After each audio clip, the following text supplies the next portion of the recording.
musclé, on est entêté. Oh yeah! Un peu sauvage, c'est bar. On fait ce qu'on veut, notre corps, on est faf, faf, faf, faf, faf, faf, faf, faf, faf, faf, faf, faf, faf, farouche! Wow! Approche-toi pas.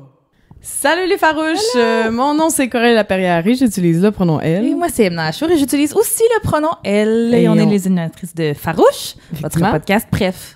Effectivement. Et on est en ce moment à la Calte 20... On est à la Calte. La Calte. J'ai fait un petit jeu. Donc, on est à l'espace coworking, la Halte, 24/7. On est dans un local gracieusement fourni par Pivot, ainsi que l'équipement fourni par Pivot. Merci Pivot. Merci Pivot, notre média indépendant préféré, qui n'a pas peur de donner le micro à des activistes sans avoir peur qu'ils s'attachent dessus. Oui, on fera pas ça. Mais on pourrait. On pourrait. Et on a la chance d'être en compagnie de Karine Côté-Andretti. Bonjour Karine. Allô. Merci d'être là. Merci d'avoir accepté notre invitation estivale. Très grand plaisir, merci. Puis, vous la connaissez peut-être, chère auditorice, sous le nom de Karine C.A. sur Instagram. Vous la suivez peut-être. Karine, tu es autrice, entre autres, de l'essai Port d'attache, osons révolutionner nos amitiés. Très bon titre, d'ailleurs. Tu te dis toi-même, donc, dans ta bio, maman, conférencière et journaliste. Est-ce que tu te sens farouche aujourd'hui, Karine? Ah, oui. Oui, puis ça fait du bien. Dans mon été, dans cette saison estivale où est-ce que je suis pas mal maman à temps plein, là, c'est une petite parenthèse spicy qui va me faire du bien. Ouais. Tu peux-tu être farouche avec tes enfants un peu? On est farouche différemment. Hein? Quand je suis pas régulée, je suis farouche différemment avec eux. Oui, on aime ça de poser cette question-là, tu sais, parce que Farouche, c'est un podcast féministe à la base, bien sûr, intersectionnel le plus possible. C'est comment être féministe et être maman? Est-ce que ça challenge? Est-ce qu'il y a des contradictions là-dedans? Ah, mon Dieu! Ben, la première affaire qui me vient en tête, puis je réalise, je reviens de vacances dans le Bas-Saint-Laurent, où tout ce qu'on a fait pas mal, c'était au bord du fleuve, à escalader des roches, puis tout ça, puis... comment que j'agis avec mes enfants, comment qu'avec ma fille, je l'encourage comme à dépasser ses limites, puis let's go, run wild my child, puis tout ça, puis qu'avec comme mon fils, je suis plus... il y a comme un double standard des fois, comment que je suis avec mes enfants, bien malgré moi, que je veux vraiment que mes fils prennent soin, soient à l'écoute, puis que ma fille... soit... tu veux comme renverser les clichés. C'est ça, là. Exactement. Ça, je m'en rends compte. C'est vraiment malgré moi. Tu sais, je pense que en vouloir... Je sais pas. Puis... mais sinon, c'est pas mal la seule façon... Tu sais, je veux dire, avoir des enfants en date d'aujourd'hui, c'est un acte de résistance, puis d'espoir et d'optimisme assez ultime, là. Fait que, tu sais, c'est certain que pour moi, ça venait avec une éducation de comme le monde est beau et il y a de l'espoir, puis vous allez être sûr, tu sais, vous allez hériter de quelque chose qui va faire du sens, puis vous allez être... Fait que j'ai comme pas le choix, c'est imbriqué dans pourquoi je suis devenue mère, fait que... Mais c'est pas évident. Ouais. Puis ils ont quel âge, tes enfants? 7, 5 et bientôt 3. OK. Ouais. Wow. Puis est-ce que t'es dans les... puis mon Dieu, je vais le dire, puis ça va sonner, mais... Suis-moi là-dedans. Oui. Est-ce que tu es dans le mindset de mes enfants, ça se pourrait que ce soit eux qui sauvent le monde, ou c'est plus... Non, moi, je vois un espoir autre. Je pense pas que nécessairement mes enfants vont guérir le cancer, mais j'ai pas fait des enfants pour ça. Parce que, tu sais, nous, on en parle souvent, Coralie et moi, on est en réflexion de « on veut-tu des enfants? » Moi, j'ai pas mal décidé que ça allait être un non, juste parce que tout m'angoisse autour pour l'avenir, tu sais. Puis là, t'entends tout le temps... Kevin qui veut mettre au monde Kevin Junior parce que mon Kevin Junior, ça se peut que ça soit lui qui sauve le monde, tu sais. On est comment? Je sais pas si c'est la bonne réflexion à avoir, tu sais. Oui, non. Je m'attends pas à ce qu'il sauve le monde, mais je m'attends au moins à qu'il se fasse un pas de plus en avant que moi, tu sais. Qui ait déjà déconstruit des affaires par rapport au succès, au bonheur, puis qui vive différemment, qu'il fasse des choix différents, je pense, en étant vraiment plus conscient, bienveillant, généreux, attentionné. Tu sais, pour moi, la gentillesse, c'est vraiment quelque chose que j'essaie vraiment de mettre de l'avant. Fait que je veux pas leur mettre la pression de tout changer, mais définitivement, je veux qu'ils soient plus... ancrés dans la communauté plutôt que ce que moi je l'ai été, peut-être. Comment tu fais ça, mettons? Comme concrètement, parce que c'est ça, là, t'as écrit Port d'attache, c'est sûr qu'on va parler de communauté aujourd'hui, là, puis je pense que c'est un peu le thème quasiment de nos épisodes estivaux. Fait que comment tu fais ça, comme, à part faire des playdates? J'imagine que ça ressemble à des playdates des fois, mais est-ce que... Ben, c'est parce que pour des enfants, c'est tellement facile. Ouais, ils ont comme pas les espèces d'étiquettes, les appréhensions. Ils vont quelque part. Puis, tu sais, moi, je leur dis des amis étoiles filantes parce que sinon, ils prendraient le numéro de tout le monde. Puis, comme, on passerait notre vie à parcourir le Québec pour revoir nos amis. Tu sais, c'est tellement facile. Il y a une espèce d'ouverture qui est là. Ils sont constamment en état de résonance, là aussi, là, que, tu sais, sont vraiment ouverts au monde, aux autres, sans avoir peur d'être blessés, super vulnérables. Tu sais, il y a vraiment quelque chose qui est très pur dans cette énergie-là de l'enfance qui fait que c'est tellement facile de connecter aux autres que je veux juste nourrir ça, en fait, puis leur offrir les conditions pour qu'ils se sentent assez en sécurité pour continuer d'oser connecter comme ça. Puis après ça, tu sais, j'essaie de leur donner des outils pour communiquer leurs limites, leurs besoins, tout ça. Mais tu sais, je pense que ça va surtout par, tu sais, connecter aux autres. Ça va beaucoup par avoir accès à sa vulnérabilité. Fait que, moi, je suis comme, on va défricher le petit chemin, là, ici. Je sais pas si on me voit, mais je fais un chemin vers mon cœur, mon ventre. Dans l'œsophage. Dans l'œsophage, tu sais, où est-ce que la vulnérabilité est, évidemment, tu sais. Fait que, tu sais, ce chemin-là va être défriché, puis ils vont être capables d'y accéder, puis je pense que c'est ça qui va leur permettre d'être empathiques, puis de se mettre à la place de l'autre, puis après ça, tu sais, d'avoir les élans de générosité, puis tout ça, mais honnêtement, il n'y a pas tant de choses à faire outre que comme assurer le contexte parce que les enfants ont ça vraiment naturellement, le désir d'aller vers l'autre. C'est très instinctif encore. T'es pas dans les téléphones, puis c'est dur les écrans, là, en ce moment. Mettons, genre, parce que moi, j'entends là, ça, des fois, de certains parents, là, comme les écrans, c'est un fléau. Ben oui, mais c'est parce que là, moi, je vais être... je sais que je vais avoir cette étiquette-là de mère fatigante. Moi, il n'y a pas d'écran chez nous. Pas pantoute? Pas pantoute. Ah on a une soirée cinéma par mois, puis c'est un moment de connexion, là. Tu sais, où est-ce que on est avec eux, puis on leur parle, puis on écoute ça. Des fois aussi, on va mobiliser les écrans, mettons que je suis toute seule avec eux, puis je suis vraiment menstruée, puis comme là, je file pas, puis là, je vais encore être avec eux, puis ça, mais non, moi, ils ont pas... tu sais, je veux dire, ils savent pas c'est quoi YouTube, là. Fait que, puis je sais pourtant... En fait, si mon fils le sait, c'est parce qu'il a entendu des enfants de son âge. Je me rappelle qu'ils viennent d'avoir 7 ans. C'est très jeune. Savoir c'est quoi, mais sinon, non, moi, j'ai éliminé ça. Puis est-ce que tu appréhendes quand il va... Tu sais, parce que moi, c'est ça. Moi, j'essayais... Moi, j'ai pas d'enfants, mais j'ai des enfants dans mon entourage. Puis j'essaye que quand c'est moi qui les garde, justement, de pas d'écran, pas tout ça... Mais après ça, ils sont comme, non, mais non, mon ami à l'école, là, un cellulaire. Fait que là, moi, je vais demander un cellulaire à maman. Parce que c'est comme, on se compare à nos pères, puis on veut être pareil. Est-ce que tu appréhendes ça peut-être plus quand ils vont être, je sais pas, mi-fin primaire, secondaire? Tu sais, comment tu vas gérer cette affaire-là de... Est-ce que tu vas pouvoir respecter ta volonté de qu'il n'y ait pas d'écran? Bien, c'est sûr que ça va sûrement se transformer avec leurs besoins, mais tu vois, mon fils de 7 ans m'a déjà dit « Ah, tout le monde joue à Minecraft, mais pas moi. » Il n'a aucune idée c'est quoi. Il sait juste que c'est un jeu vidéo puis que tout le monde joue. Tout le monde en parle. Ouais, c'est ça. Quoi, mais je suis vraiment dans le discours de comme « Mais on est différents puis c'est correct. Ouais. » Tu sais, moi, je suis tout le temps dans « Reste connecté à ton cœur » parce qu'ils sont encore à l'âge, ils peuvent être super influençables. Je suis comme « C'est pas parce que tu le sens toi qu'il y a quelque chose que tu dois pas dire, pas faire. » Tu sais, c'est difficile, mais... Fait que je pense... Moi, j'inculque beaucoup que c'est correct d'être différent parce que ça veut dire qu'on est connecté à notre cœur, qu'on fait quelque chose de bien, mais aussi, il est très conscient. Je lui explique vraiment beaucoup là, que les écrans, t'es moins créatif, t'as de la misère à te concentrer, t'as de la misère après ça à comme, contrôler tes émotions. T'sais, il est au courant de tout ça, puis oui, il faut que je le rappelle beaucoup, mais au final, je pense pas qu'ils comprennent très bien pourquoi on le fait pas. C'est ça. Puis, je me pense vraiment pas meilleure qu'une autre, mais mettons, quand j'étais avec des enfants qui ont beaucoup d'écran, je le vois beaucoup, comment mes enfants ont moins de misère à s'ennuyer. Ils ont vraiment un monde imaginaire super riche. Ils vont puis même moi, je suis pas capable de faire ça, tolérer l'ennui, là. Je sors mon sel, puis je trouve ça tellement inconfortable puis difficile, puis je voulais tellement pas leur transmettre ça que je valorise beaucoup quand ils s'ennuient, ils savent pas quoi faire. Je fais tant mieux. Ouais. Tu sais... Trouvons quelque chose. C'est ça, passe au travers. De l'autre bord du chemin, ça va être le fun. Mais, fait que je pense que je vais m'adapter, mais j'ai pas l'impression que ça va être difficile si jamais. Mais vu que c'est tellement cohérent dans tout ce que vous avez mis en place à la maison, si eux autres sont solides puis confiants dans leur identité comme ça. J'espère, en tout cas. Ouais. Je cultive le lien d'attachement. Puis... C'est tellement drôle parce que là, on est tout le temps en mode réflexion. Puis là, on a eu 2 mères qui sont comme « Oh mon Dieu, c'est fantastique être maman, c'est révolutionnaire. » Puis je suis comme... Mais là, c'est une troisième, je vais peut-être aller me magasiner une banque de sperme. Non, c'est ça, genre, t'as les ovaires qui se font aller. Juste comme...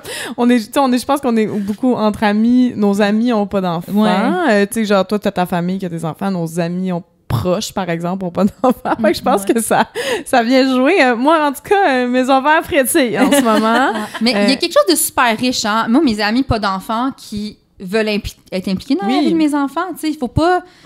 Moi, je trouve ça super important. On parle tout le temps de villages, là. Les villages, c'est beaucoup aussi les personnes qui n'ont pas d'enfants autour de soi, pour peu importe la raison, mais ils les aiment quand même, veulent un lien avec eux. Pour moi, je trouve ça super précieux, puis ces personnes-là sont...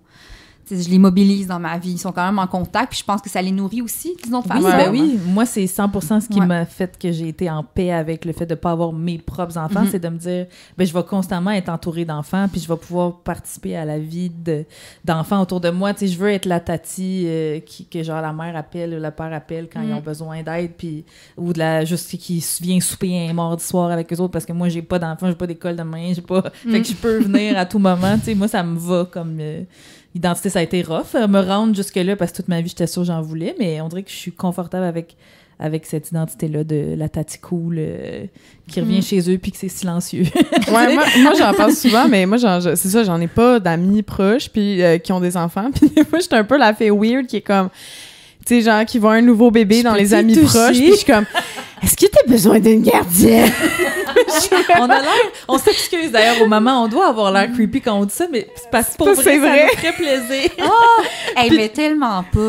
Puis on dit moi j'ai goût de dire un salut à Isabelle qui nous écoute, une de nos Patreons, qui m'a amené, elle voulait venir à mon show cet été, puis elle a demandé à Emna, tu veux-tu garder les enfants? J'en avais déjà parlé que envoyez-moi vos enfants, ça me fait plaisir, mais j'étais comme, mais moi aussi je vais au show à Coralie, fait que je peux pas plus.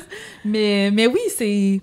Je sais pas, moi, des fois, j'ai tellement d'empathie pour mes amis parents, puis je sais que c'est un choix qu'ils ont fait, puis c'est un choix que moi, j'ai pas fait, puis ça fait qu'ils sont plus occupés pendant les, 10 premières années de la vie de leurs enfants. Puis je les vois être débordés, puis des fois, je suis comme, hey, je peux-tu venir... Je sais pas, faire la soupe pendant que comme t'as un bébé dans le bain, un bébé avec qui tu fais tes devoirs. Tu sais, je veux... Mais je comprends aussi que c'est peut-être dur pour un parent dans sa routine de laisser rentrer la tati qui est bien motivée, là, je sais pas. Oui, mais il faut. Ça, c'est le problème qu'on n'accepte jamais d'aide. Le premier réflexe, c'est tout le temps comme « Non, je suis correcte, je vais le faire toute seule. » Pourquoi? C'est très à déconstruire, mais c'est le fun d'entendre ça parce que, il y a tellement de montée de l'intolérance des enfants en ce moment. Beaucoup en Europe, mais moi, je le constate vraiment aussi au Québec. Puis, tu sais, c'est tellement normalisé de dire que moi j'aime pas les enfants, puis je suis comme aïe! Ouais, qu'est-ce que t'aimes pas? C'est quelque chose de dire ça, on dirait ça d'un autre type de population. Moi, je les aime pas, puis j'aime pas ces personnes-là. Je veux pas qu'ils viennent à mon mariage. Je veux pas les voir. Je veux pas qu'ils soient dans mon avion, dans mon vol avec moi. Je veux pas de vol avec ces personnes-là. Je veux pas aller au resto puis qu'ils soient là.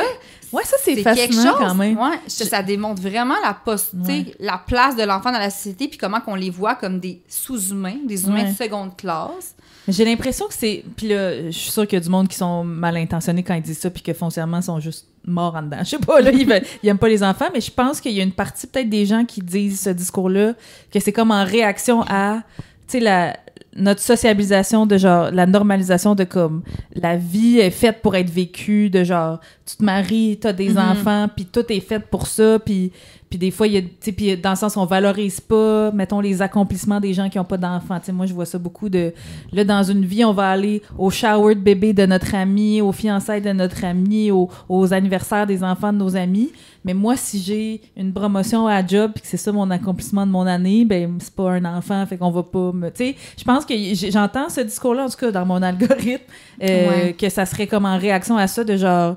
Est-ce qu'on peut déconstruire le fait que, hey, tu sais, même les gens pas d'enfants, on peut les valoriser puis les féliciter puis les célébrer, tu sais, de d'autres façons, ou que, je sais pas, des fois, il y a peut-être des gens avec des enfants que...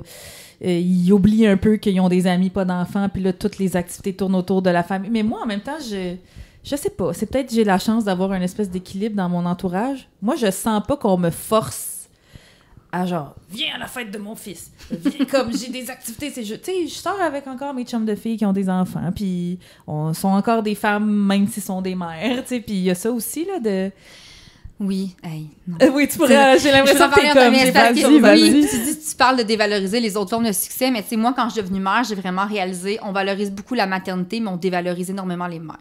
Aussi, par plein de décisions de société qu'on fait, on les évacue de l'espace public, on les isole beaucoup, que ce soit, il n'y a pas de place en garderie, on prend pas soin de leur santé mentale, on crée un fossé dont il est impossible de d'aller de l'autre côté, puis ça crée des dépendances économiques, de la violence, une dépendance à des relations qui sont toxiques, pas saines, ou juste dans lesquelles ils n'ont pas envie d'être. Les mères, il y a vraiment quelque chose de... On met tout en place pour puis dévaloriser beaucoup le travail qu'elles font, je pense, dans le prendre soin. Puis, je me rappelle, dans la pandémie, il y avait comme un discours...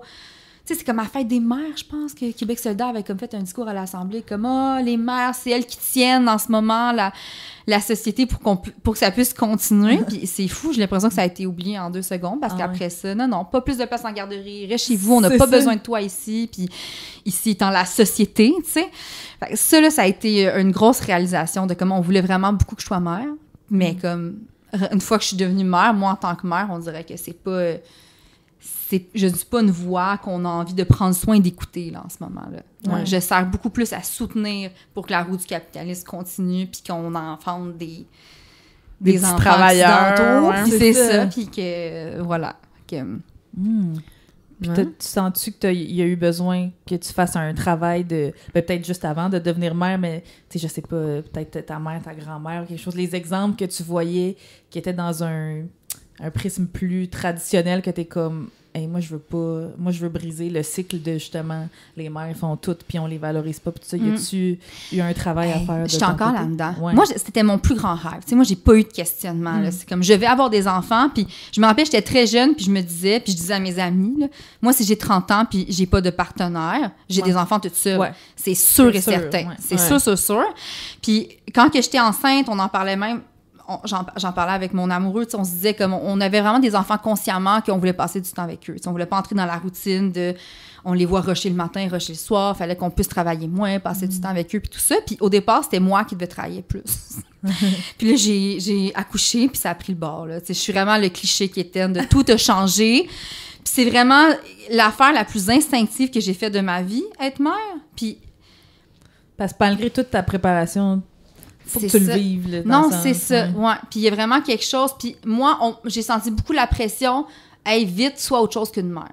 C'est quelques semaines après, c'est comme, veux-tu sortir? Il faut pas que tu oublies, t'es une femme, t'es une amoureuse, t'es une amie. J'étais comme, aïe, aïe. Moi, en ce moment, je vis mon plus grand rêve. C'est comme, je peux-tu juste être ça? Puis pourquoi c'est pas correct? Mettons que c'est la saison de ma vie où je suis juste une mère. Ça me rendait pas fière, mais on dirait que le discours que je recevais de l'extérieur, c'était ça.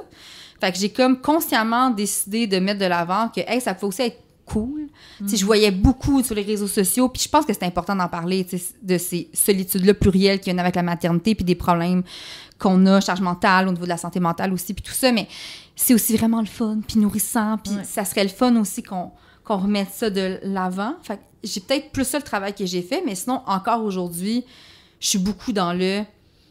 Des fois, je fais semblant de lire un livre chez nous.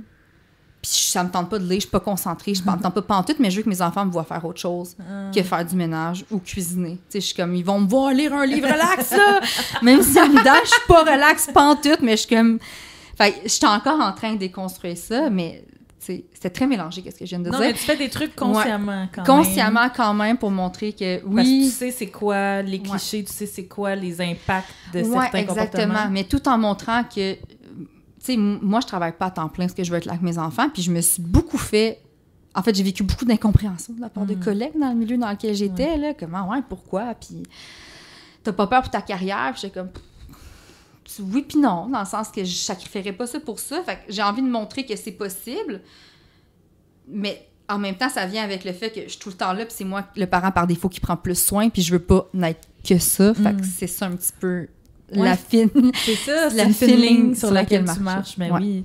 Moi, j'ai envie qu'on parle de communauté, un petit peu, parce que t'en parles dans ton livre, que j'ai feuilleté, que je prends vraiment...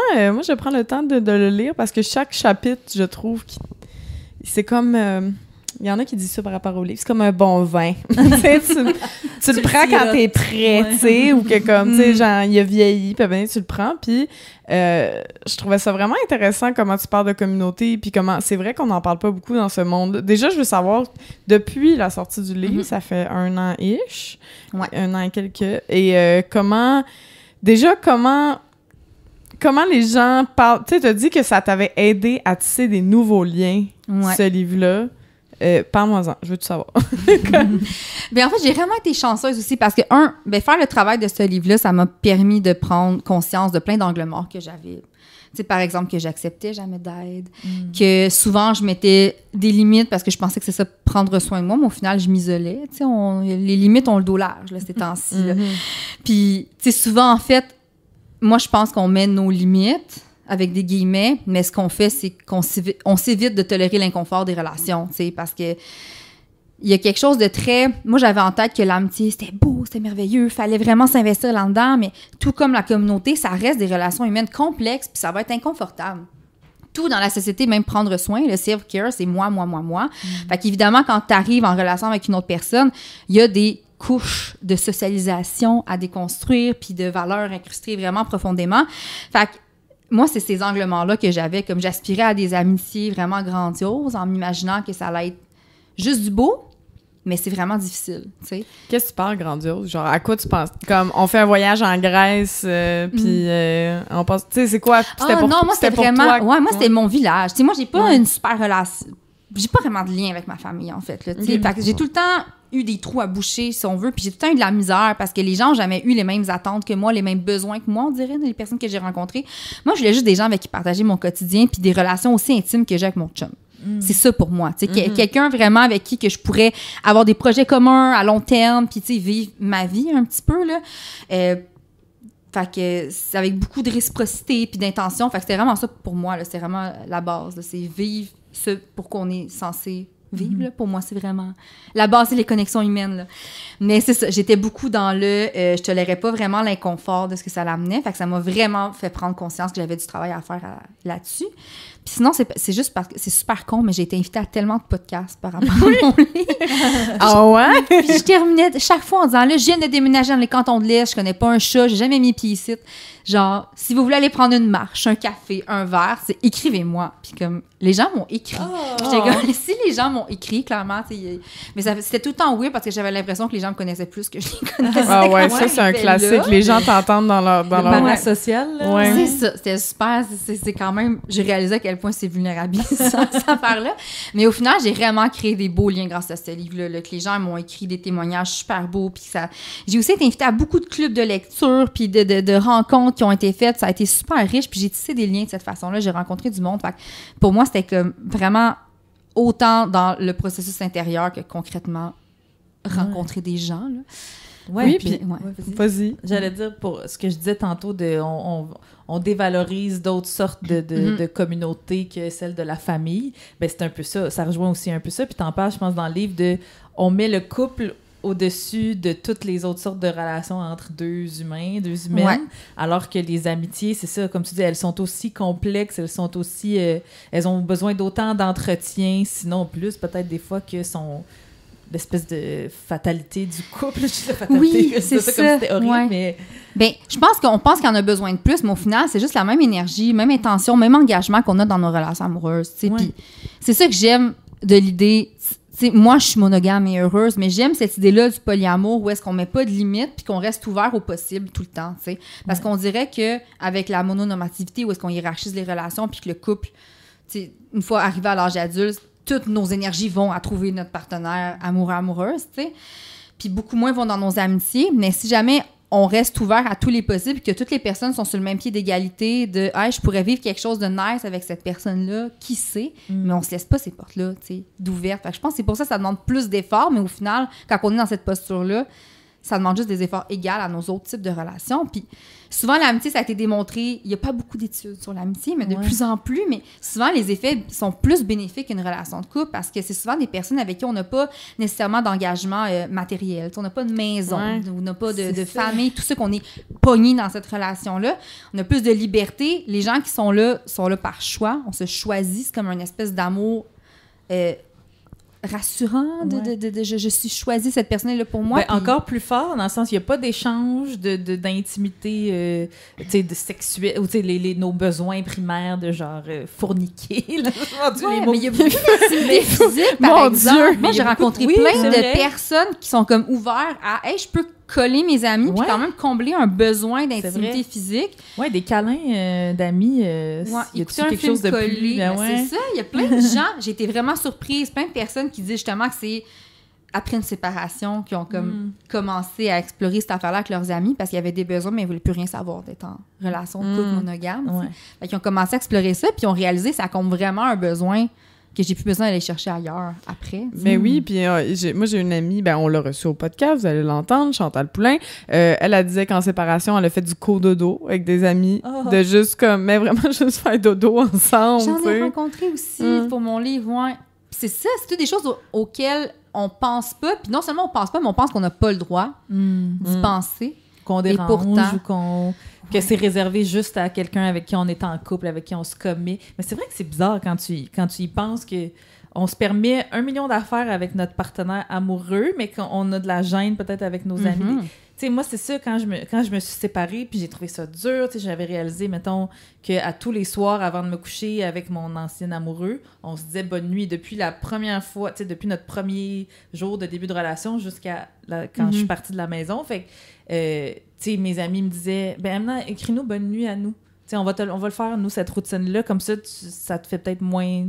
C'est moins un clash, tu sais, au début de ta séparation, tu sais. Fait que j'étais comme, ça m'avait fait du bien, quand même. Ouais, puis je trouve ça drôle, l'affaire du matériel, parce qu'on dirait que, d'une certaine manière, ça nous rapproche... ou pas ça nous rapproche, mais c'est comme un contrat que tu signes avec en couple, ou même en colocation, j'ai envie de dire, tu vas faire plus de... Tu vas plus...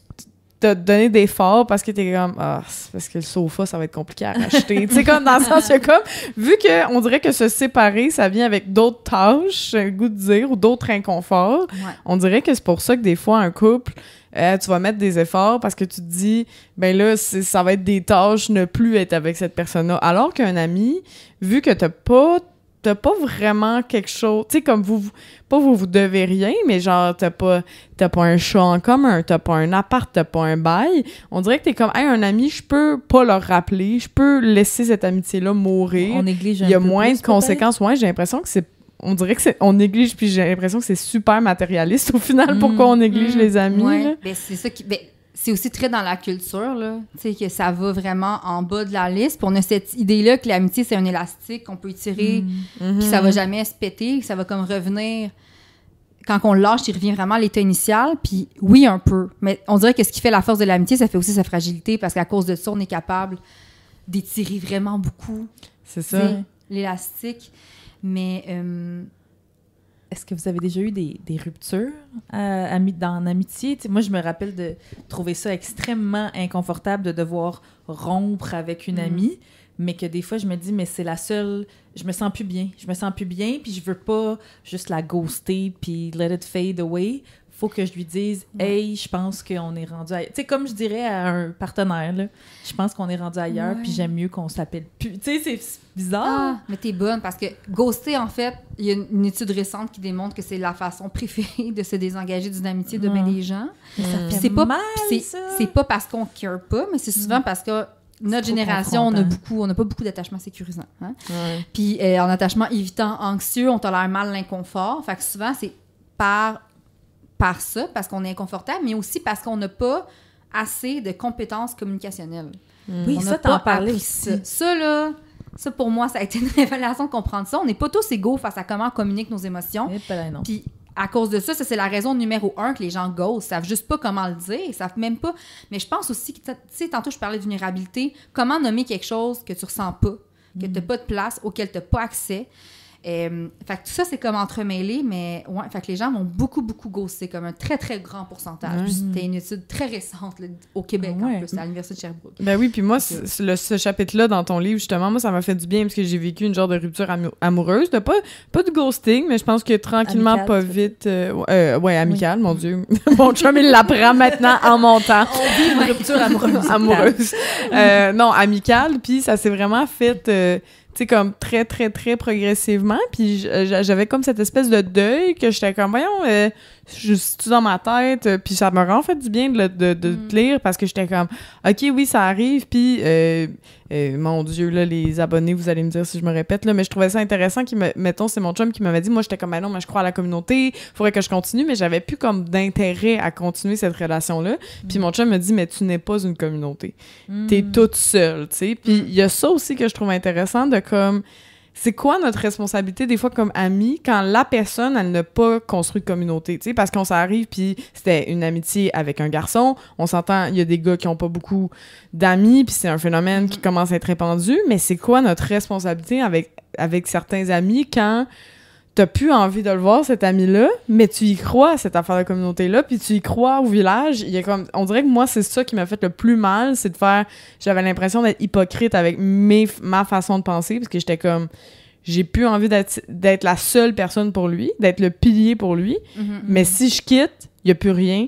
Puis ça m'a fait beaucoup de mal. Si on quitte, il n'y a plus rien. Ça, c'est quelque chose qui nous fait rester, je pense, dans des amitiés, alors qu'on devrait peut-être pas, tu sais. Oui. Puis souvent, c'est parce que justement, on prend pas le... Tu sais, il y a beaucoup d'amitiés qui reposent sur le rôle aidant-aider, là. Ça crée beaucoup de fatigue de compassion. Puis ça, tu sais, j'avais rencontré une psychologue qui se spécialise en amitié, puis c'était vraiment l'affaire qu'elle voyait le plus souvent, là. Des fatigues de compassion, des gens qui ont besoin de s'en aller, qui savent pas comment s'en aller, tu sais. Puis des fois, c'est juste s'en aller. Je veux pas nécessairement m'en aller pour toujours, mais j'ai besoin d'une pause, tu sais, ou j'ai besoin d'une parenthèse, parce qu'en ce moment... Puis dans la... Évidemment, j'ai écrit ça... J'étais quand même beaucoup deep dans la pandémie.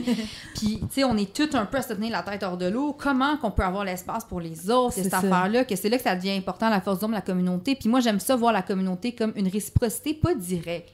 C'est une réciprocité très indirecte. Si moi, je donne à quelqu'un, c'est pas cette personne-là qui va nécessairement me le redonner, mais ça va me revenir autrement. Ou peut-être qu'elle te le donnera pas là, parce qu'à ce moment-ci, elle avait besoin de ton aide, mais peut-être qu'au moment où toi, tu vas en avoir besoin, elle va être là. Parce que si c'est juste aussi aidant, aider, puis qu'on fait juste alterner à m'amener, c'est quand est-ce qu'on a du fun ensemble. Exact. Ou quand, tu sais, moi, j'ai vécu ça aussi, des amitiés où est-ce que j'étais la seule personne qui aidait, puis justement, je connaissais pas cette expression-là, fatigue de compassion, mais je relate beaucoup.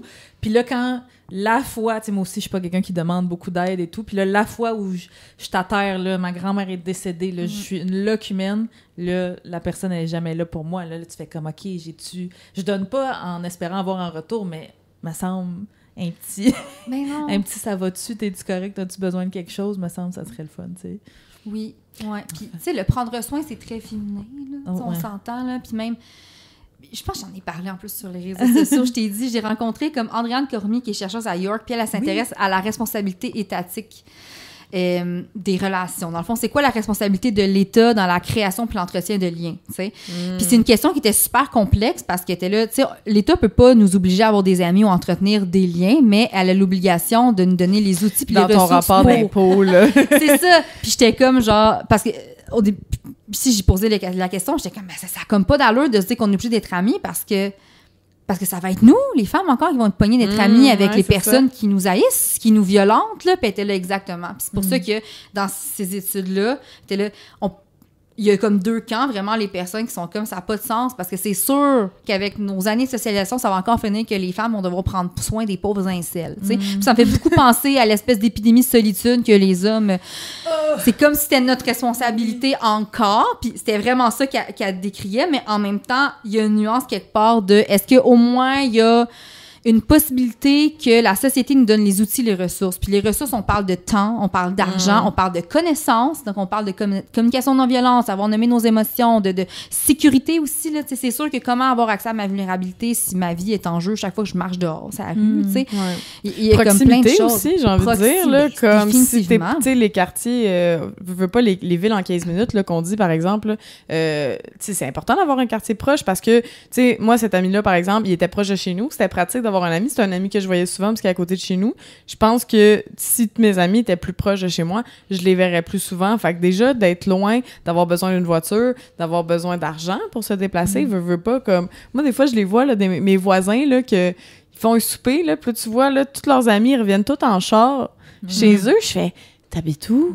Qu'est-ce qui s'est passé? Vous voyez combien de temps? Tu sais, on dirait que moi, il y a ces questions-là qui m'habitent maintenant parce que je suis comme, si t'es loin de cette amitié-là, c'est compliqué. Puis oui, maintenant, il y a les réseaux sociaux puis tout, mais la proximité, ça a un impact incroyable. Moi, ma communauté, tu sais, je m'implique un peu dans dans mes voisins, puis, tu sais, c'est pas mes amis, je pense, mais maintenant, je connais leur nom. Maintenant, je sais qu'ils ont des enfants. Tu sais, comme, je suis quand même proche d'eux. Il y a quand même une communauté puis je le vois que des voisins, à cause qu'ils ont des enfants, leurs enfants jouent ensemble, ils deviennent des amis, tu sais. Des amis de circonstance. Exactement, mais c'est beau parce que clairement, c'est parce qu'ils étaient à proximité. Si ils étaient tous dans le bois, séparés, ces gens-là se parleraient pas, tu sais. Non. Puis ce qui est intéressant, c'est parce que je pense que les gens font mal la différence entre réseau et communauté, tu sais.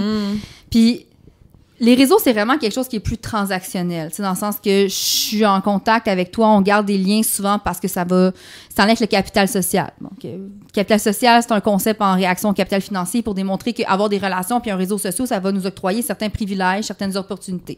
Donc, plus qu'on a un grand capital social, plus notre vie va être facile, ça, c'est sans équivoque. Fait qu'entretenir un réseau, c'est vraiment un petit peu... c'est plus transactionnel, c'est plus fonctionnel. Puis ça va créer des grandes choses. Je veux dire, comme, mettons, moi, les parents à une école se réunissent pour que les enfants aient une belle cour d'école. C'est un réseau qui va faire ça. Ils vont être ensemble vers un but commun. C'est essentiel. Sauf que dans le réseau, la communauté, c'est vraiment plus au niveau du prendre soin, de la réciprocité. Il y a quelque chose quand même du partage des ressources sans compétition. Puis pour moi... Puis tout est dans tout. Pour moi, ce qui fait passer d'un réseau à une communauté, c'est l'amitié. C'est à partir du moment où on insuffle un petit peu d'amour là-dedans, puis un petit peu de curiosité, j'ai envie vraiment de te connaître, d'être ami avec toi, d'avoir un lien avec toi, puis de connecter, pas juste parce que c'est d'adon, tu sais, parce que je m'intéresse vraiment à ce que t'es, puis tant mieux si c'est d'adon, mais souvent, c'est ça, je vais voir beaucoup de réseaux se créer, puis les gens, on dirait qu'ils comprennent pas pourquoi je suis tellement turn on par la communauté, mais c'est parce que t'es encore dans ton réseau, t'es pas encore dans ta communauté, tu sais, il y a du jus de cœur à donner pour que ça passe d'un à l'autre, tu sais. Ouais, vraiment. Ah, c'est bon la différence, que moi, hier, j'en parlais avec mon chum, puis on était comme, je pense qu'une communauté forcée, puis une communauté, mais dans le fond, c'est un réseau. Oui, ça exactement. C'est pas mal, mais c'est pas une communauté. Puis je pense que les gens font pas nécessairement la différence parce que on est tellement habitué d'être tout seul qu'à partir c'est vraiment devenu un mot galvaudé, communauté. Pour vrai, là, c'est tout est une communauté, mais je sais pas encore si c'est une mauvaise affaire. Ouais. Je sais pas encore si c'est une mauvaise affaire parce que j'ai pas envie d'être comme la rabat-joie. Tu sais, je suis comme, ben oui, les gens se réunissent, c'est le fun, mais c'est ça. Faut de l'énergie. Je dirais jamais assez, là, c'est ça. Ouais, moi, j'ai 2 amis, je les adore, puis je les trouve belles ensemble. Ils se connaissent depuis l'université. Moi aussi, je les ai connus à l'université. Puis leurs critères, toutes les fois où ils ont déménagé dans leur vie, puis là, maintenant, elles sont propriétaires, il faut qu'elles habitent à maximum 20 minutes à pied l'une de l'autre. Oh. Tu sais, c'est cute, là, tu sais. Puis ils ont réussi, puis ils le font. Puis elles ont voulu tomber enceinte en même temps. Elles ont 2 enfants. Tu sais, des fois, tu contrôles pas tout le temps, tu sais, pour la maternité. L'ovulation. Ouais. Non, mais elles ont réussi. Leurs 2 enfants ont à peu près le même âge. Ils sont nés à quelques mois de différence, les deux. Puis eux autres, c'est vraiment... Puis en plus, tu sais, c'est des Françaises, fait qu'elles ont pas nécessairement leur famille avec elles ici. Eux autres, comme c'est cette amitié-là, c'est leur famille. Elles se voient, tu sais, ils ont leur vie, tu sais, ça roule, là, de 2 parents qui travaillent, puis des enfants à garderie, puis tout ça, mais... un mardi après-midi, s'ils ont besoin de décompresser, ben on marche 20 minutes, puis on est rendu chez notre ami, puis les enfants se connaissent, puis les enfants vont être BFF probablement aussi. Tu sais, il y a quelque chose de beau là-dedans.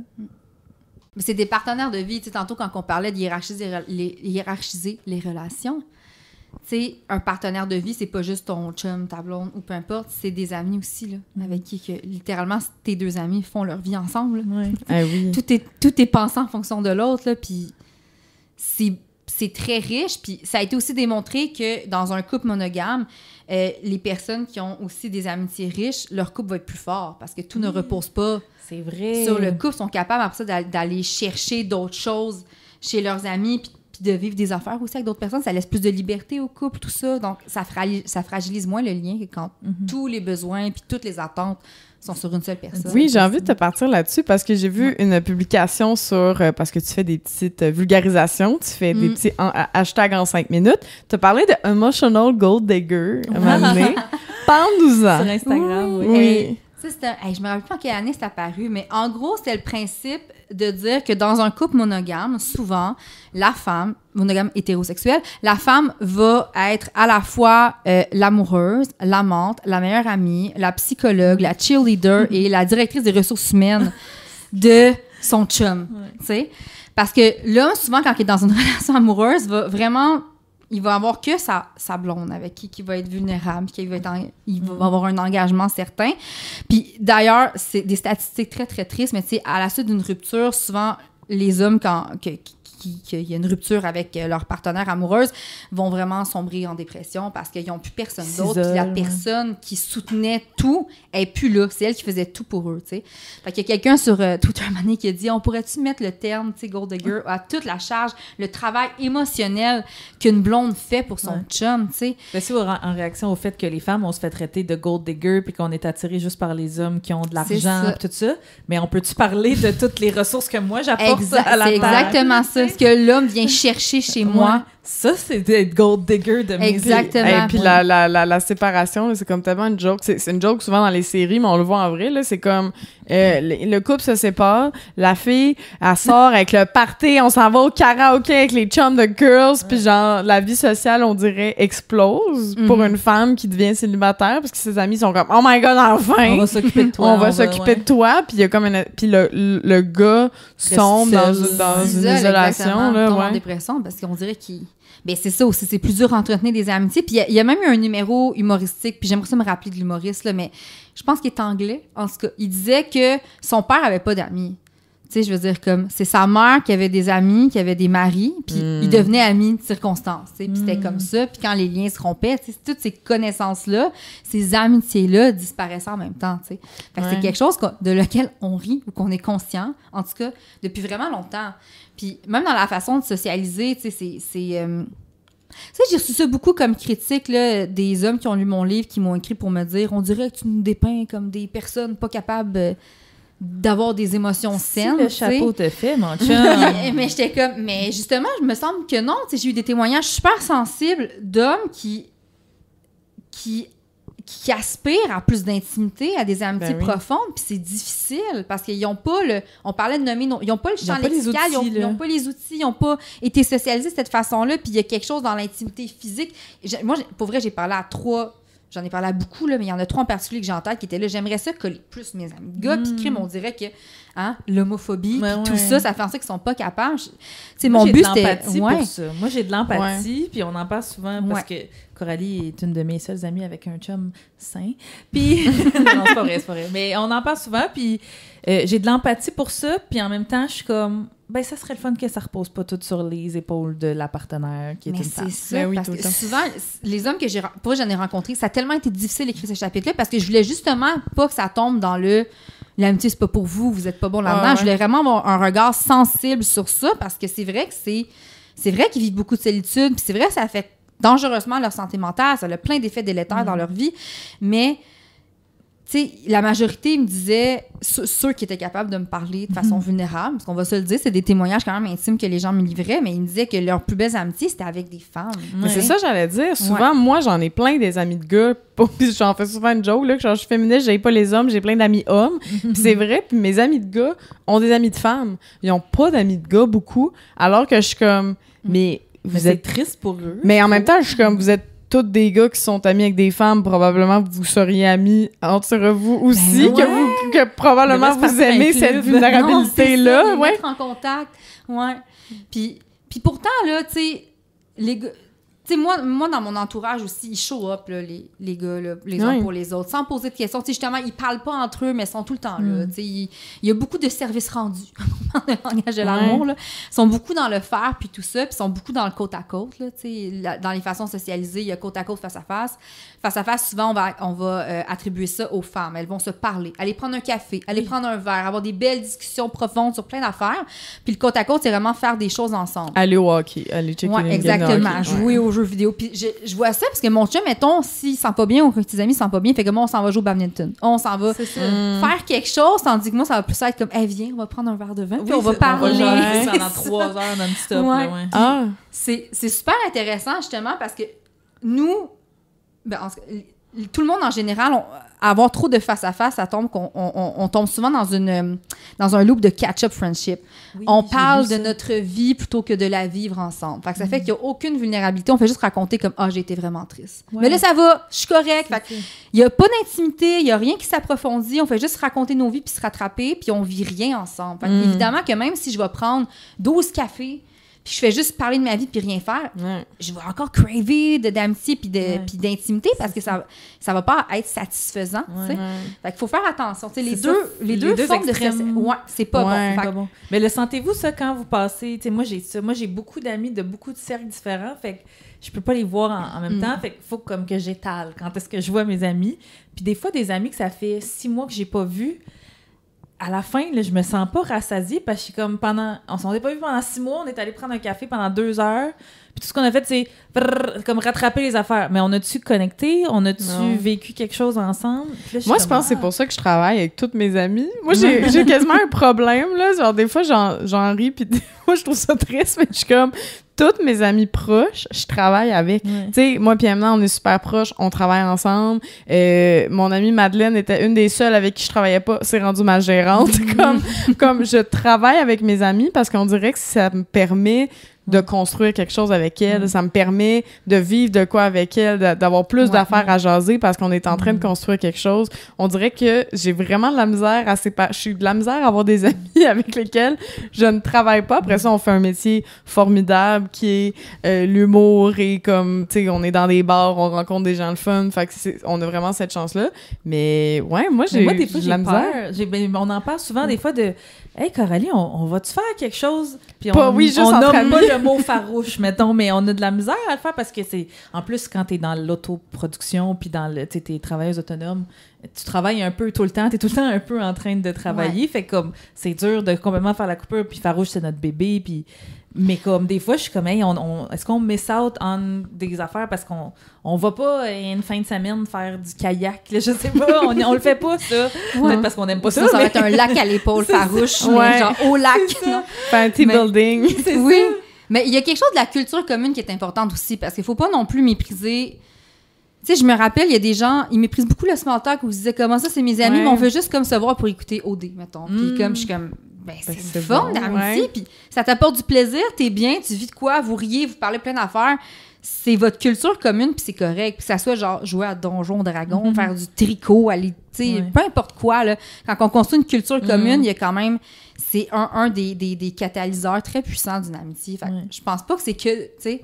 Il y a beaucoup plus de positif, je pense. Mais je comprends ce que tu veux dire, mais faut pas non plus évacuer ça, que l'importance que ça a de travailler véritablement ensemble dans un but commun. Je trouve que dans bien des jobs, on est en parallèle. On travaille pas ensemble. On veut juste travailler un à côté de l'autre. Ben aussi le fait qu'on s'est choisi pour faire ce projet-là parce qu'on se faisait confiance puis on l'aurait pas fait avec n'importe qui. Quelle belle preuve de confiance et d'amour. Puis c'est drôle parce qu'on en parle souvent en général là, de la vulnérabilité. Puis je trouve que mes amis avec lesquels on s'est pognés, comme qu'on s'est déjà chicanés, c'est mes amis avec lesquels je suis le plus proche. Parce que je pense que les gens, on a peur de se chicaner dans la vie, on a peur d'aller là, alors qu'à toutes les fois là, puis tu sais, tu fais ça va être une conversation inconfortable, la conversation elle n'est pas plaisante, mais après, je me sens plus proche de cette personne-là, je sens que je peux dire plus de choses à cette personne-là, je me sens plus moi-même avec cette personne-là. Ça aussi, je trouve ça fascinant comment on n'ose pas être vulnérable avec les autres. C'est un des sujets qui est le plus aimé dans mes conférences. Là. Je suis comme genre, là, on va apprendre comment chicaner gang. Ouais. Les amis. Oui, parce que souvent, on dirait que la personne avec qui on vit, on l'a d'en face tous les jours. Puis, fait que s'il y a un problème, il faut le régler. Sinon, ça sera pas le fun, tu sais. Nos amis, vu qu'on se voit moins souvent, on dirait qu'on peut sacrer ça en dessous du tapis, faire comme, OK, on va juste attendre que ça passe, mais ça crée plein de ressentiments, puis ça crée du désengagement petit à petit dans la relation. Puis, justement, les gens ont tellement peur de l'inconfort, puis j'en parle beaucoup, mais c'est vraiment ça. C'est une peur de l'inconfort, puis on manque d'outils, mais se chicaner, ça permet de la réparation. Puis réparer, c'est « je choisis encore d'être en relation avec toi ». C'est ça que ça fait évidemment que ça approfondit l'intimité. Puis ça, c'est Esther Perel qui le dit. Là. Je sais pas si vous la connaissez, mais c'est comme une psychothérapeute très mainstream, culture pop. Puis elle travaille, tu sais, c'est elle qui a dit la qualité de nos liens détermine la qualité de notre vie. C'est comme elle est vraiment pour ça, puis elle est vraiment pour les chicanes, puis pour la réparation. Puis elle aussi, elle parle du fait qu'il y a des langages de l'amour. Tu sais, les psychologues n'aiment pas ça, mais ça permet de... Oui, c'est des étiquettes, mais ça permet quand même une approche accessible. Ça permet des concepts pour en parler, ouais. Puis il y a aussi le langage de la réparation. On n'aime pas tous réparer de la même façon, mais c'est aussi d'être curieux envers l'autre. Puis quand on chicane aussi, on n'est pas dans le « je veux avoir raison », on est dans le « comment je fais pour réparer ». C'est vraiment dans « comment je fais pour être curieux », puis comprendre un petit peu d'où l'autre vient puis qu'est-ce qui s'est passé, beaucoup plus qu'on est dans notre ego. Fait que ça l'amène des niveaux d'intimité vraiment, vraiment... juste des niveaux d'intimité vraiment le fun. Je pense que je voulais continuer ma phrase, je vais l'arrêter là. Mais non, elle était parfaite de même. Mais j'avais vu, c'est drôle sur les réseaux sociaux, c'est pour le monde qui veut le voir, là, Instagram, c'est Francesca Psychology. C'est drôle parce que Manal Drissi l'a partagé alors que moi, je venais de le voir. En tout cas, ça nous a fait une conversation en nous deux.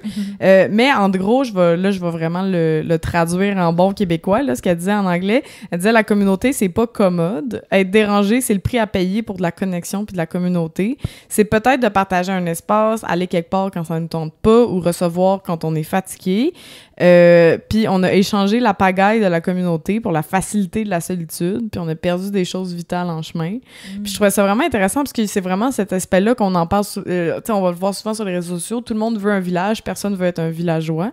Puis on en a parlé un peu avec Manal, parce qu'elle me disait justement, parce que vous avez fait un souper de femmes non blanches, puis elle disait qu'elle était fatiguée, qu'elle était comme en mode « Hey, je vais choquer, je vais pas y aller », puis qu'elle s'est rappelé cette affaire-là, puis qu'elle a fait « Non, c'est pas de même qu'on construit une communauté, je vais boire un espresso puis je vais y aller », puis elle est venue, puis ça me fait rire, parce qu'à toutes les fois qu'on a cette conversation-là, de comme « Ah, ça me tentait pas, mais j'étais allée pareil », c'est tellement rare que tu le regrettes, là. Non, mais ça, c'est très... ça me tente pas, c'est... Je mets des limites dans le self-care, dans le moi, tu sais.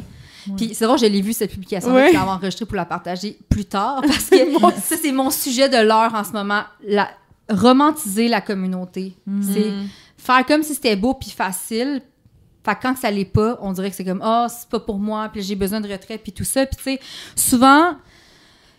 Pour moi, c'est aussi... j'ai trop d'affaires à dire là-dessus. Mais quand je vous disais tantôt... Je le disais tantôt, hein, que ça demande des... Des outils? Faites-vous du montage? Oui! Ben, neurodivergence, pensée en arborescence, on est là. La communauté, fait quand c'est plus le fun puis beau, on dirait que ça devient trop difficile, on veut pas mettre du temps là-dedans parce qu'on s'imagine qu'on se protège. Mais comme je disais, on se protège pas, on fait juste éviter encore l'inconfort. Puis la communauté, ça demande vraiment de déconstruire tellement d'affaires qu'on a appris à faire tout seul. Puis oui, des fois... Tu sais, je le réalise, moi, en ce moment, c'est vraiment des efforts conscients que je fais. J'ai des affaires, je fais des affaires, puis je parle d'affaires que si j'étais tout seul, ça serait vraiment plus facile. Ouais. Mais au final, la solitude va être va faire plus mal. Mais tandis que le processus va être plus difficile si jamais je fais ça consciemment pour me créer puis nourrir une communauté. Mais au bout du chemin, tu sais, il va y avoir plus de lumière quand même, mais c'est pas ce qu'on... Évidemment, je veux dire, comme... Pourquoi il y a une épidémie de solitude depuis si longtemps? Ça fait des années qu'on l'écrit, ça fait des années qu'on dit que c'est la pire affaire sur la santé, que c'est comme l'affaire qui est à l'origine de la criminalité, la hausse du taux de suicide, des nombres de maladies chroniques, je veux dire, plein d'affaires. Mais tellement de choix de société entretiennent cette solitude-là, mais c'est parce qu'on veut pas qu'on... Tu sais, je veux dire, comme ces boogeymen, là, se rassembler, là, puis tout ça. Il y a tellement d'histoires que tu sais, vous en connaissez sûrement plein, là, des affaires, des histoires de communautés sur une rue qui marchaient. Je pense que c'était à Portland, aux États-Unis. Il y avait une communauté noire, justement, qui avait comme... C'était ramassé plein de commerces de proximité, puis tout le monde marchait, puis c'était vraiment une économie circulaire super nice. Puis là, la ville est venue mettre un gros bloc de béton en plein milieu de la rue pour plus qu'ils soient capables de traverser. Fait que ça devenait super compliqué. Tu sais, pourquoi dépenser autant d'argent puis de ressources pour ça si c'est pas du fait que la communauté nuit au capitalisme, tu sais? Ouais. Des fois, c'est de se dire aussi d'où vient cette espèce de limite-là que je me mets à moi-même. Est-ce qu'elle vient vraiment de moi pour freiner un élan qui est vraiment naturel et instinctif, mais qui va être difficile? Tu sais, ou ça sert quelque chose que je sois tout seul chez nous à protéger mes limites, puis là, je mets des guillemets. C'est drôle que tu dis ça, parce que ça aussi, en tout cas, on va en parler plus tard dans un autre podcast avec Lourdes Nijean sur le racisme environnemental, mais il y a quelque chose de très drôle que, mettons, le plateau Mont-Royal, qui est un des quartiers les plus denses en Amérique du Nord, puis dans le temps que le monde, les Canadiens français, ils étaient pauvres, ben on sait, c'était le monde qui tu sais, on a lu Michel Tremblay, les enfants jouaient dans la ruelle, les parents aidaient. Là, maintenant, c'est un quartier super gentrifié, tout le monde seul, les triplex sont rendus des maisons unifamiliales, ils se parlent pas. Mais après ça, t'as Montréal-Nord, qui va avoir un quartier où le monde va s'entraider, il va y avoir plus de communautés, parce que des fois, ben, il y en a qui ont pas accès à des ressources, fait qu'ils vont plus s'entraider, mais c'est pas faisable quand t'as pas de char. Ça prend super longtemps à se déplacer dans Montréal. Il y a pas de transport en commun. Fait il y a des autoroutes. Tu sais, t'as Crémazie aussi, l'autre bord de Crémazie, au nord de Crémazie. Beaucoup moins c'est beaucoup moins safe pour les piétons, alors que c'est une population, je pense que la mairesse avait dit, c'est 53% de ces gens-là qui n'ont pas de voiture à la maison, alors que on est dans des quartiers que quand le monde y met des pistes cyclables, ils chialent, alors que t'es comme 50% des gens n'ont pas de voiture. Mais on le voit ça aussi sur la communauté. Fait que c'est ça qui est fou aussi, c'est que ça crée aussi une espèce de... Ça accentue certaines inégalités comme le racisme en disant comme, ben vous avez une communauté, mais on va tout faire pour vous la péter puis que vous ayez de la misère à survivre parce qu'il va y avoir une autoroute dans votre chemin, là.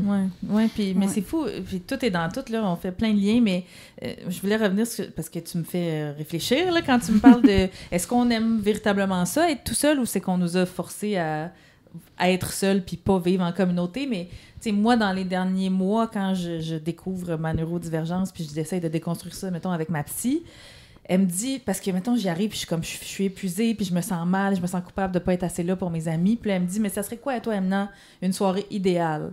J'étais comme, moi, si je pouvais être seule chez nous, là, sans que personne me parle pendant 3 semaines, là, je serais bien. Puis je les aime, mes amis, mais j'aime ça, être tout seul, parce que quand t'es neurodivergent, ton cerveau spin tout le temps. Puis là, quand t'es tout seul, au moins, ben il y a juste toi qui spin. Il n'y a pas aussi des gens autour. Fait que là, je me disais, moi, d'abord, j'adore ça, être toute seule. Mais après ça, mettons, je pense... Surtout quand tu viens peut-être d'un groupe qui est marginalisé. Fait que, mettons, moi, je suis une femme racisée, enfant d'immigrants, tout ça. J'adore ça, être seule, mais des fois... J'ai besoin qu'on me valide, j'ai besoin qu'on me rassure sur certaines choses. Puis ça, je pense que c'est pour ça que j'aime autant TikTok, parce qu'au sein de TikTok, j'ai trouvé ma communauté. C'est un réseau finalement. Mais pour moi, ils sont plus proches encore. C'est ma communauté, mais pour vrai, j'ai trouvé des gens qui me ressemblaient, que j'avais pas nécessairement dans mon entourage réel. Tu sais, mettons. Fait que j'aime ça être seule, mais après ça, c'est ça, tu parlais du fait qu'avec Manal et d'autres femmes racisées exceptionnelles, on a organisé un souper. On s'est rendu compte que on était souvent la seule femme racisée de nos groupes, mettons, puis des fois c'est lourd, puis on fait pas pitié, mais des fois c'est comme, OK, je peux pas bouncer, je peux pas me valider, je me trouve folle, je trouve que j'exagère. Fait que finalement, j'aime ça être toute seule, mais j'ai invité 9 femmes chez nous, dans mon appart, où est-ce que d'habitude je suis tellement bien toute seule, puis c'était une des plus belles soirées que j'ai vécues depuis longtemps, parce que c'est ça aussi, c'est...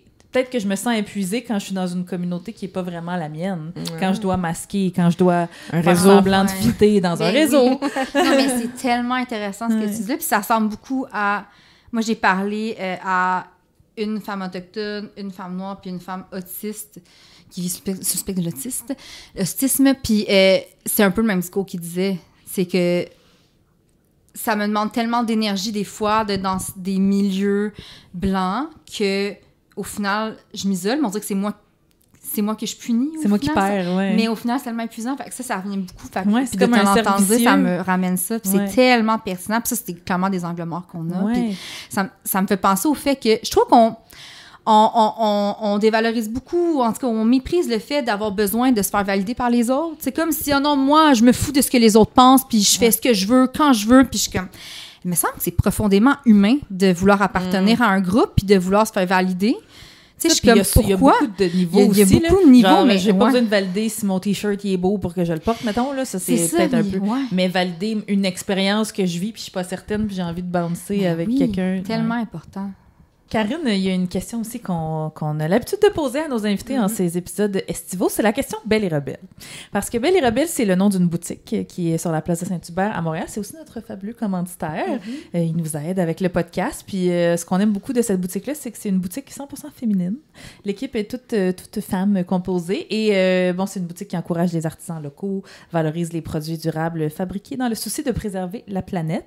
Code promo Farouche 15 pour votre magasinage en ligne, la gang. Et donc, on s'est dit, pourquoi pas poser une question à thématique Belle et Rebelle. Donc, la question est la suivante.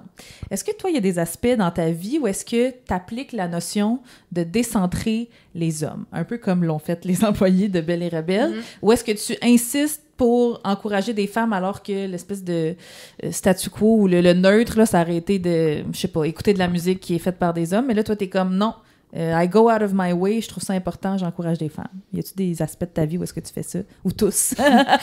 Tellement, vraiment beaucoup. Mais le plus concret, moi, dans la vie, je suis, entre autres, recherchiste pour des émissions de télé, des émissions de radio. Puis je vais toujours privilégier, premièrement, des femmes racisées ou sinon des femmes, quand on cherche des panélistes ou des intervenantes ou quoi que ce soit. Puis même quand j'écris des articles, c'est quelque chose que j'ai très... C'est un petit nuage autour de moi tout le temps, là, que je me le rappelle. Tu cites des expertes femmes, mettons. Ouais, exactement. Pour moi, c'est vraiment important de les mettre de l'avant. Mais tu sais, je veux dire, dans ma vie, tout le temps. Je veux dire, je cherchais, quand je me rappelle, je m'imaginais une écharpe de portage quand j'étais une jeune mère, puis j'étais comme juste, OK, c'est qui a cette compagnie-là, puis qui je veux encourager, puis tout le temps, c'est vraiment un réflexe que j'ai depuis vraiment longtemps, en fait. Ouais, mais il faut qu'on l'aille, en fait, parce que c'est... Si on se fiait, parce que la société n'est pas neutre, la société est patriarcale, fait que si nous... Quoi? On apprend ça à Farouche aujourd'hui. Fait que si on le fait pas, cet effort-là, puis tu sais, je trouve ça super que nous, on le fasse entre nous. J'aimerais ça que les hommes blancs le fassent un petit peu plus aussi. Mais si on le fait pas nous, puis qu'on laisse la société aller, ben ça va toujours être un expert homme cité dans un article, un panéliste homme à TV, puis ça va être... C'est ça qui crée la représentation, on en parle tout le temps, là, mais ouais. Vraiment. Puis ça, tu vois, c'est un réseau, mais c'est important. C'est un réseau. Moi, j'aime ça. La sororité, pour moi, là, c'est un réseau souterrain, on dirait.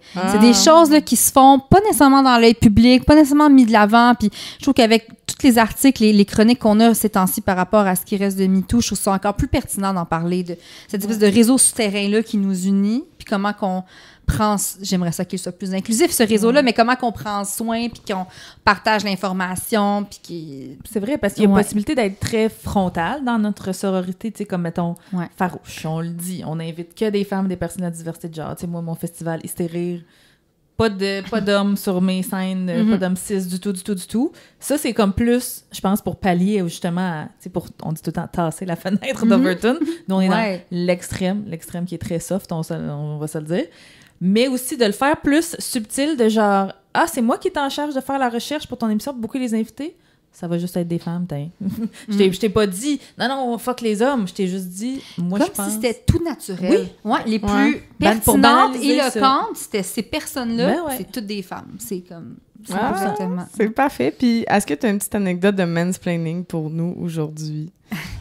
Laquelle choisir? J'ai participé à la fondation d'un média qui s'appelle 1.5, c'était un média qui se concentre vraiment sur l'action changement climatique, puis c'était lié avec une chaire de recherche où on étudiait comment communiquer les choses en changement climatique pour que les gens adhèrent plus, puis s'engagent davantage, plus qu'il y ait peur, puis la chienne, qu'il n'y ait pas comme d'impuissance acquise. Puis là, je faisais partie de cette équipe-là, j'ai écrit beaucoup d'articles, j'ai fait de la conception-rédaction, j'étais vraiment beaucoup impliquée. Puis là, à un moment donné, je rencontre même pas des amis de mon chum, parce que les amis d'amis de mon chum, je sais pas pourquoi, mais j'étais là avec eux, puis là, je parle de ce que je fais dans la vie. Puis il y a un des gars qui est consultant environnemental pour des business, puis j'y parle de ça, puis il me dit OK, mais regarde, il faut vraiment là, que tu ailles voir comme Équiterre, puis Greenpeace, puis commence à me nommer comme les institutions les plus de base du Greenpeace. Il me coupe la parole pour me dire ça, puis je suis comme OK. Puis je savais que ça se recycle du papier. Non, c'est ça. Puis sur le coup, j'ai comme pas réagi parce que... Puis je m'en veux souvent. J'y repense des fois, cette affaire-là. Puis il y a plusieurs moments dans ma vie où je repense à des affaires. Je suis comme, mon Dieu, voir que j'avais pas encore le vocabulaire, les affaires pour dire « What the fuck? Que tu me dis ça? » Tu me coupes la parole pour me dire ça, tu sais. Fait qu'en tout cas, ça, c'est le plus flagrant. Faire couper la parole pour me dire, moi, je m'en vais révolutionner comment qu'on communique l'action changement climatique. Mais va voir Équiterre. Oui, c'est ça. Appelle Greenpeace, ils vont t'aider. Oui, David Suzuki, tu connais-tu? Tu le connais-tu? Aïe, le compost. Tu parles de compost dans tes articles, ça va être bon, ça va pogner. Hey, merci, Karine Côté. Mon Dieu, ça a passé tellement vite. Merci d'avoir accepté de participer à ce fabuleux épisode de Farouche. C'est un grand plaisir. Oui, merci à Pivot pour le prêt des locaux et d'équipements. Merci à la Halte 24/7 pour l'accueil. Merci Belle et Rebelle pour leur soutien indéfectible. Code promo Farouche15 pour votre magasinage en ligne et en boutique. Puis là, des fois, je le dis pas, mais là, je le dis un peu plus longtemps, là. Quand vous allez acheter dans nos partenaires. Oui. Eux autres, ils voient que ça marche, puis ils nous donnent plus de sous, puis ils ont encore plus envie de nous commanditer. Tout à fait. Puis, Fait que tout est dans tout. Fait que vos cadeaux de fête, là, ben vos cadeaux d'hôtesse, votre cadeau pour votre communauté, allez les faire chez Ballet Rebelle tout à avec fait. notre code promo, s'il vous plaît. Puis tout à fait. Puis n'hésitez pas, là, je sais, des fois, c'est gênant. N'hésitez pas à le à dire. insister que vous êtes avec Farouche puis que vous avez un code promo. Des fois, il y a certaines employées, peut-être, sont plus nouvelles et elles savent pas comment ça fonctionne, mais insistez, là. On vous le dit, là. Dites-le, c'est Coralie et Amna qui nous envoie. On le sait qu'on a 15% de rabais. C'était qu'on le sait. Prenez-le, s'il vous plaît. Prenez-le. Merci à nos auditeuristes à la maison. Merci à nos abonnés. Patreon, là, on renaît de nos cendres avec les épisodes estivaux, fait que vous vous ajoutez tranquillement, puis on le sait, les gens qui s'abonnent à plus de 5$ par mois, ben, ils se méritent un fabuleux remerciement en ondes. Donc, merci à nos plus récentes abonnés, Sabrina Saint-Pierre. Et Sophie Nicole. Merci beaucoup. Et si vous voulez nous encourager d'ailleurs, abonnez-vous à notre Patreon choisissant le palier qui vous convient le mieux. Et en plus, vous allez avoir des épisodes d'avance, vous avez de la prolongation, vous avez tellement d'affaires. D'ailleurs, restez avec nous à Patreon. On va faire une prolongation avec Karine. Oui, fait que merci à toi, Coralie Lapierre. Merci à toi, Amna Chou. Fait que on continue de parler de Farouche autour de vous, là. On le sait que la meilleure méthode de nous faire connaître, c'est le bouche à oreille. Fait que parlez-en à vos féministes prêts. Parlez-en à votre réseau et votre communauté. Oui. Merci les Farouches. Bye.